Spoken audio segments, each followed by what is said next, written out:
श्रीवास्तव अजमेर और प्रहार में आज सबसे पहले बात एक के बाद एक हो रहे अग्निकांड की।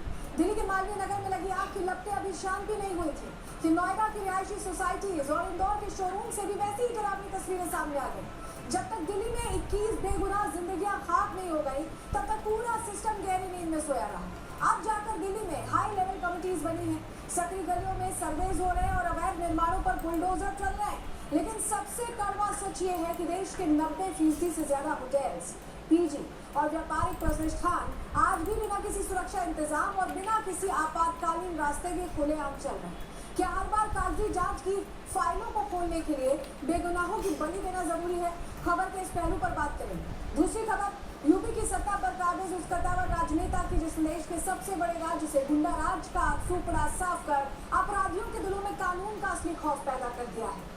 दशकों पुराना सियासी अंधविश्वास हो या फिर संगठित माफिया, इस एक चेहरे ने उत्तर प्रदेश की तकदीर और तस्वीर दोनों को पूरी तरह से बदल कर रख दिया। आज योगी आदित्यनाथ के 54वें जन्मदिन पर यूपी की जो जनता है उसने 27 की तस्वीर कैसे साफ की है, वो तस्वीर भी आपको दिखाएंगे। तीसरी खबर, वाशिंगटन के ओवल ऑफिस से किए जा रहे बड़े बड़े दावों की है।